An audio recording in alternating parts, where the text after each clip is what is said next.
वंदे मातरम। चलिए शुरू करते हैं आज का क्विज मंथन। आज का सवाल है बहुत इजी क्वेश्चन रहेगा, लेकिन डिस्कशन आपको फुल देंगे, इसको देखिए बहुत इंपॉर्टेंट है। शुरू करते हैं। पहला सवाल है सौर मंडल में सर्वाधिक घनत्व वाला ग्रह है। ये सवाल देखिए, सौर मंडल में सर्वाधिक घनत्व, घनत्व किसको बोलते हैं? एकांक आयतन में उपस्थित पदार्थ के परिमाण।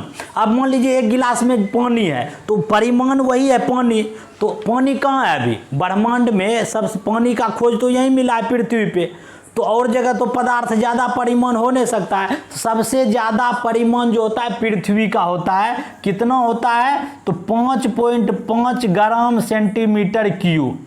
ये प्रश्न जो है आपका, सौरमंडल में सर्वाधिक घनत्व वाला जो है पृथ्वी होगा और सबसे घनत्व कम वाला शनि। ये पानी से भी कम रहता है इसका घनत्व। बोलता है कि अगर समुद्र में, इसको समुद्र में तो अटेगा नहीं, लेकिन ये पानी में रख दिया जाए तो तैरने लगेगा। तो जिसका घनत्व तो कम रहेगा वो वही ना ऊपर में तैरता है। जैसे एक प्रश्न आता है कि नाव नदी में चल रहा है, समुद्र में चल जाएगा तो क्या होगा? थोड़ा उठ जाएगा, क्योंकि समुद्र का जल का घनत्व तो ज़्यादा है। तो इसी तरह एक प्रश्न भी आपको आ जाएगा, जल का घनत्व कितना होता है? तो जल का घनत्व होता है 1 ग्राम प्रति सेंटीमीटर क्यूब, शुद्ध जल का घनत्व। अगर पूछ लेगा बर्फ का कितना होता है तो 0.9 ग्राम सेंटीमीटर क्यूब। ये बार बार आपको प्रश्न आएगा, इसको याद कर लीजिए। तो घनत्व अगर ब्रह्मांड में सब ग्रह का देखते हैं, अगर ऑप्शन देखेंगे तो पहले हम सौरमंडल की बात थोड़ा कर लेते हैं। सौरमंडल किसको कहते हैं? देखिए जैसे आकाश में रात में देखते कितना तारा बुक बुक करता, सब गैलेक्सी आकाश गंगा है, और जो हमारा पृथ्वी है दुग्ध मेखला आकाश गंगा में है। अब समझे कि नहीं? जैसे आकाश में देखते हैं बहुत तारा तारा, तो ये जितने ब्रह्मांड में तारा का गुच्छा है ये सब एगो आकाश गंगा बनेले है। तो इसमें जो दुग्ध मेखला है वो हम लोग का आकाश, पृथ्वी किस गैलेक्सी का भाग है? दुग्ध मेखला का। ये प्रश्न आएगा दुग्ध मेखला का आकार कैसा होता है? स्पाइरल। ये पूछता है सर्पिलाकार, सर्पिलाकार होता है दुग्ध मेखला का आकार। ये आपको याद रखना है। छोड़िए हम इजी में समझा देते हैं कि ये देखिए सूर्य है, ये सूर्य के बाद इसमें ग्रह है 8 ग्रह। तो ये क्या हो गया? बुध शुक्र मंगल बृहस्पति शनि यूरेनस नेपच्यून। तो बुध शुक्र मंगल बृहस्पति, थोड़ा इसको बड़ा कर देते हैं। पूछता है सबसे बड़ा ग्रह बृहस्पति, सबसे छोटा बुध। ये सबको याद रखना है। ये बृहस्पति और ये जो मंगल है इसके बीच क्षुद्र ग्रह है, बहुत छोटे छोटे क्षुद्र ग्रह किसके बीच है? मंगल और बृहस्पति के बीच। पूछता है सबसे बड़ा क्षुद्र ग्रह सेरेस। अगर पूछेगा पृथ्वी सबसे नजदीक का तारा, ये सूर्य, पृथ्वी से सबसे नजदीक का तारा सूर्य है। अगर कहेगा कि सूर्य के बाद दूसरा नजदीक का तारा प्रेक्सिमा सेंचुरी। तो ये सब चीज बार बार आपको आएगा। अब इसमें लाल हरा पीला, जैसे लाल ग्रह किसको बोलते हैं? लाल ग्रह बोलते हैं मंगल को, आयरन ऑक्साइड के कारण लाल ग्रह। अब नेपच्यून को हरा ग्रह, मीथेन गैस पाया जाता है। पृथ्वी को नीला ग्रह बोलते हैं, जल पाया जाता है। तो इसमें बुध शुक्र को नहीं है उपग्रह, सबसे ज्यादा उपग्रह शनि को। ये सब चीज को बहुत अच्छा से याद रखिए, देख लीजिए, ग्रह से भी 1-2 क्वेश्चन आ जाते हैं। चलिए दूसरा क्वेश्चन देखते हैं कि मौलिक कर्तव्य को संविधान के किस संशोधन में जोड़ा गया? मौलिक कर्तव्य को, तो हम मौलिक कर्तव्य जो जोड़ा गया था 42वें संविधान संशोधन 1976 में।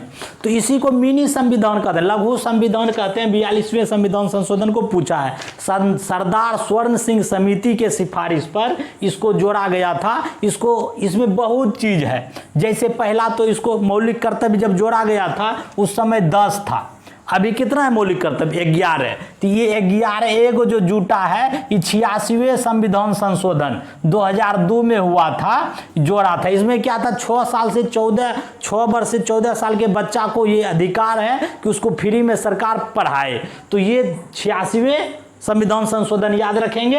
अभी 42वें संविधान संशोधन में बहुत चीज, जैसे ये पूछता है बार बार कंपटीशन में, अंत निरपेक्ष अखंडता किसमें जोड़ा गया? तो इसी में जोड़ा गया था 42वें संविधान संशोधन। चलिए अगला हम देखते हैं, ऑप्शन देख लेते हैं। 44वां संविधान संशोधन 1978। ये 44वां संविधान संशोधन कब आया था? 1978 में। इसमें क्या था कि संपत्ति का जो अधिकार है, पहले मौलिक अधिकार था, अब इसको उठा के संवैधानिक अधिकार हो गया। तो पहले ये 31 में था, अनुच्छेद 31 में, अब इसको उठा के कहाँ दे दिया?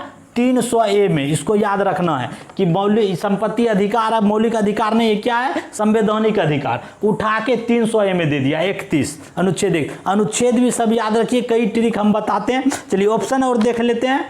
61वां संविधान संशोधन 1989 में, इसमें क्या था कि 42वां संविधान संशोधन में जो हम लोग देते हैं ना वोटिंग जो है, पहले हम लोग 18 वर्ष में देते थे, लेकिन 42वां संविधान में 21 वर्ष कर दिया कि ज़्यादा होशियार 21 वर्ष वाला होता है।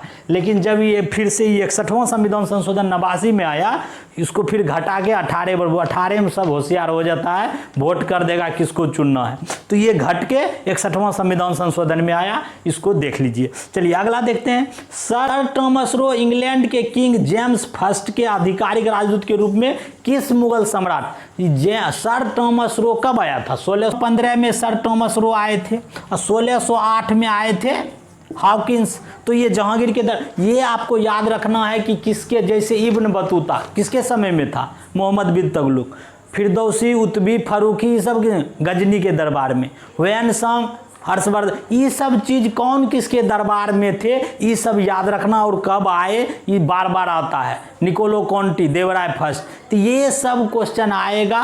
अब्दुल रज्जाक, ये सब आया था ना, तो ये सब चीज़ को आप याद रखिएगा। चलिए अगला क्वेश्चन देखें कि निम्न में कौन सिरके का प्रमुख घटक है? सिरका, एसिटिक एसिड। आम्ल की बात हुआ जैसे फार्मिक एसिड, चींटी काटने से क्या होता है, फार्मिक एसिड। साइट्रिक एसिड नींबू में, संतरा में। और ऑप्शन देख लेते हैं, लैक्टिक एसिड दही में, और टर्टरिक इमली में। तो ये सब चीज़ को आप याद रखिए। चलिए अगला देखते हैं कि मीथेन गैस रंगहीन, गंधहीन, ज्वलनशील गैस है, इसका सामान्य नाम क्या है? मीथेन का सूत्र क्या होता है? CH4। मीथेन व CH4 कहता है, ये पूछता है सोडियम एसीटेट को सोडा लाइम के साथ गर्म करने पर मीथेन बनता है। मीथेन को प्राकृतिक गैस भी बोलते हैं। तो मार्स गैस, एक क्वेश्चन बार बार आएगा कि कोयला के खाद्यान्न जो होता है, जो काम करता है अंदर में, जहाँ से कोयला निकलता है, उसमें किस गैस के हिसाब से विस्फोट होने की संभावना रहता है? तो यही मीथेन गैस, वही जो होता है गैस बन जाता है और विस्फोट हो जाता है कोयला के खदान में। तो ये भी प्रश्न आपको आएंगे। अब देखिए दूसरा ऑप्शन नीलाथो था, इसको क्या बोलते हैं? नीला, CuSO4 5H2O। तो ये जो है नीलाथो था, नीला कशिश, नीला तुतिया इसको बोलते हैं, ये भी याद रखना है। नाइट्रस ऑक्साइड हंसाने वाली गैस N2O। तो ये सब चीज़ आपको याद रखना है, बहुत इंपॉर्टेंट है। मिलते हैं नेक्स्ट वीडियो में। ऐसा आप